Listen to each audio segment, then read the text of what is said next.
Aaron, what does a guy like McFadden bring to this game, NCAA football '09? Well, the main thing he brings at a time like this is just excitement. It's a way to keep talking about football when it's the off season. I mean, he's coming out of Arkansas, a lot of attention on him, and then he does what he does at the combine with that blistering 40 time, and that's just what you want for your cover athlete for a game like college football when it comes out this summer. I mean, he's probably the premier guy at a glamour position coming out, so that's exactly what you want. But if you actually want to play with Darren McFadden himself in the game, you're probably going to have to wait until Madden comes out later on this year. Madden 09, once you find out what team he's on, because that's really when you actually get to see him. Because in the college games, there's no names, you can't tell who anyone is, they're all generic. But you won't actually see the man himself until Madden later on this year. Okay, now why was Madden specifically chosen as the cover athlete? Well, he was chosen. It's actually, they like to tie in the cover athlete to improved features or new features in the game. So they're focusing on the running attack this year and really changing the animation. So in years past, a lot of people had problems with the canned animations where you hit the spin button and you have a second half while the guy executes a spin. Now you have a little bit more what I like to call analog control, where you can set up defenders for your move. You can throw a shoulder fake and then have McFadden plant his foot and spin and juke and do what you want, but you're in more control of it. And that's a huge difference, because in years past, the less you're in control of a player in a game, it's more of a movie than a video game, and so you don't want to do that. Now they've added so that you have more control than ever over the running attack, and you can actually, get them through the line, come off at different angles, and set up defenders for different moves. So it's actually a very big deal, and it changes the way you're going to play the game if it comes off the way they say it's going to. Okay, so you haven't actually seen how it's going to look at this point? There's only been demonstrations of how it's going to work. The game itself is very early. We're not going to see it till later on in the springtime. But what I'm told is they're focusing on the running game. They get a guy like McFadden on the cover, and it all comes together. All right, now I guess I'm sure some people down in Arkansas want to know, hey, can we run the Wildcat formation in this game? What's the drill with that?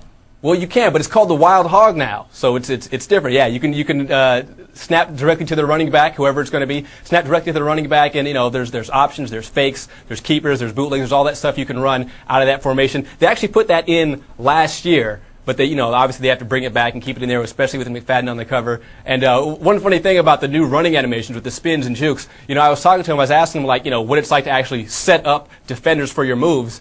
And McFadden himself, he told me, he says, man, I don't set them up, I just run through them. So they put all this effort to improve the running games and set up jukes and stuff, and he's like, man, I'm just going to run through people. That's what I do. So it's kind of funny. He either runs through them or runs by them. Exactly. Tremendous combination of strength and speed. It's still basketball season after all. It's not football season right now. So give me the story with NBA Ballers Chosen One.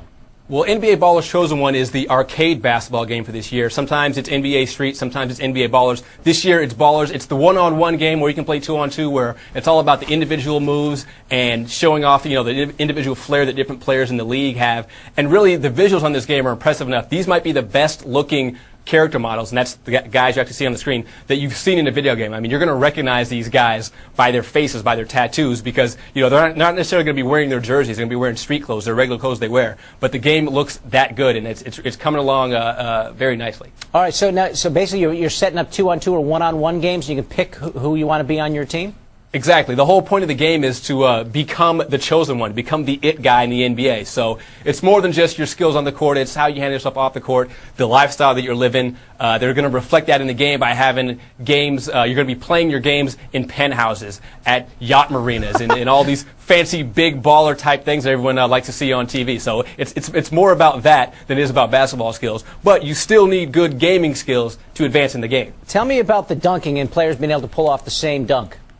Well, yeah, see, signature dunks are nothing new in basketball games, and we've had that since Tom Chambers, was high-rise over Mark Jackson back in the day, if you remember that, where he just kept going up and up. We've had that, but one thing interesting about Ballers this year is you're going to be able to pull off Dwight Howard's dunk that he did in the dunk contest, and that's the one I call it the tip drill, where he throws it off the backboard and comes to get it. This is the dunk that was labeled as physically impossible, but he pulled it off. And the interesting thing here is they put that dunk in the game before he did at All-Star game, which means he had to pull it off with everyone watching, with the lights on All-Star weekend. So it's kind of like they set it up so that he had to do it, and then he did it. So it's actually pretty impressive that he actually was able to pull that off. So it gives you an idea of how long Dwight Howard had been sort of planning that dunk in the slam dunk contest, if he already did it for the video games, guys. Exactly. Is there going to be a generic dunk button to pull off those kind of moves? Well, no. I mean, the tip drill dunk, you don't want just a a dunk button for that. You have to earn it. So you have a special move.